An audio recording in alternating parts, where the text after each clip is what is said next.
Be ready. 15 seconds.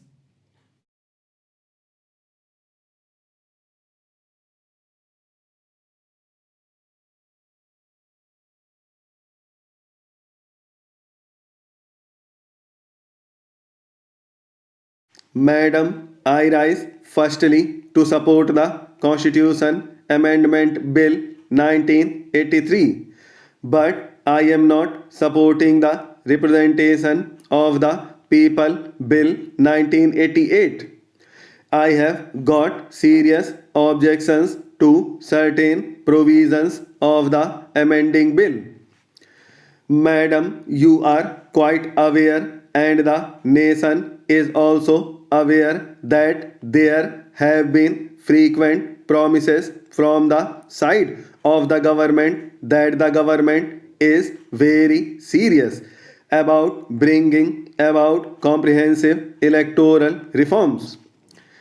As a matter of fact, never has there been the occasion when the government really put into shape in concrete terms what it really means by electoral reforms.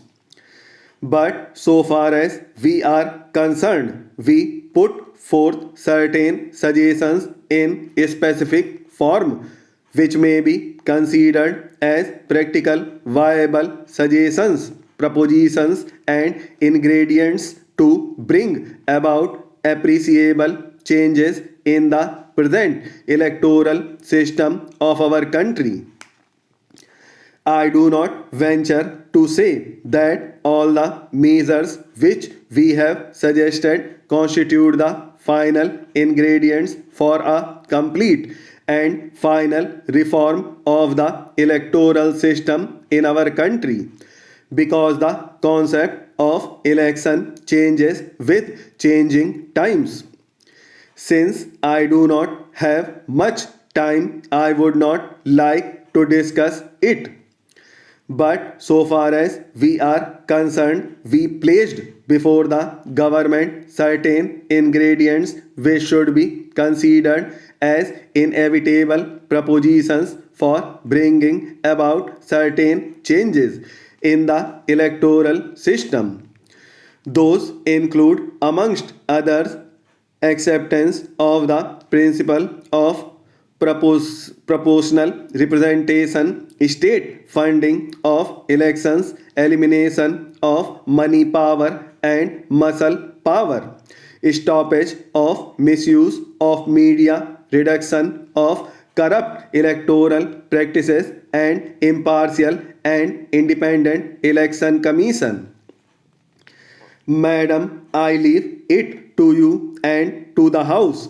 There was commonality of views on these items. On certain items, even the Congress party also expressed its commonness in their view. But please find out which of these components have formed a part of the present bill bearing 1 and 2. Anyway, at this stage, I want to say something about the comments made by my friend, particularly in regard to proportional representation in India. He has a misconceived idea and he is ignorant of the electoral history of this country.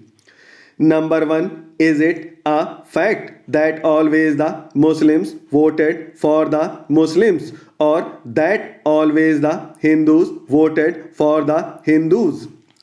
Had it been the case, I think many of us would not have seen the chamber of this house, either this or that. A large number of people, I think majority of the people, are still not infected by communal ideas. They are very much secular so far as they exercise their voting right. But here, once you accept the principle of proportional representation in our electoral system, you are encouraging communal forces. You are dividing India communally. I do not find any rationale in this idea. If we have to accept this, then, Madam Deputy Chairman, then you have to negate the history of your party. The Congress party did not get the votes of a particular section or a particular community. People voted for the Congress party on secular ideas, not on communal ideas. Therefore, it is not that idea. If that idea is there, I think it needs severe condemnation. It is you who encourage communal feelings in the electoral process. My friend has rightly pointed out that the concept of proportional representation is based on arithmetic might.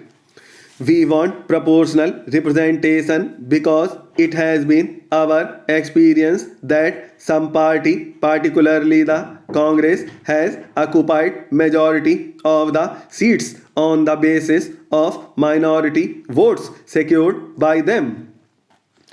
Few members are elected to this house or that house or any other electoral process securing the majority of the total votes. If you want really to judge the will of the people, if you want to have democracy based on the will of the people, the majority of the people, the present system does not fulfill that objective. You get elected, even I get elected, not on the basis of the majority of the total votes, but on the basis of the minority of the votes. I think everybody will agree that this cannot be a sound principle of democracy. I do not say that there may be means and modes of proportional representations. There cannot be a cut and dried mode of proportional representation. What we want is that the government should accept the principle of proportional representation so that there can be reflection of the people's will proportionately. Therefore, I am rather very much disappointed with the comments made by my friend. Please allow me to make this comment. As a matter of fact, these are not at all electoral reforms. It is rather a caricature of reforms.